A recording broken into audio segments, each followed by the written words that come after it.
The other thing just talk about is how to monitor progress. Do any of you have something in mind that you're going to use to monitor it? Dave, you're going to use Strava for your running, which is a good one. Um, I have a goal diary that I use basically. It's basically a week to view diary, but you can you have all your goals in the front of it, which is quite helpful.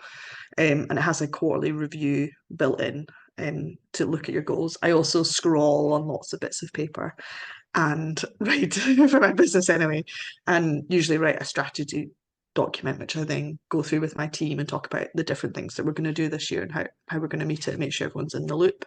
Love a spreadsheet as well for keeping track of kind of financial goals and that sort of thing. Anytime I find something's not progressing, it's because I don't know what the next 2 or 3 tasks are on a goal. So if something's sitting in your notebook and you're like, why haven't I worked on that? Then you probably haven't broken it down enough to do the next step on it. And if that step seems too big, then it's a case of breaking that down even further or getting some help to do it. It's one of those things where it's like a task that you put off for months and months, and then when you do it, it's like 2 minutes. So yeah, definitely, if there's something that you think I'm not getting around to this, or maybe there was something from last year that you can reflect on and think, I never got around to this, why is that? Then I would have a look to see, well, did you know actually what the tasks were to get it done? Or compare it to where your values are at and say, was it actually something that's in line with what I wanted to achieve for the year?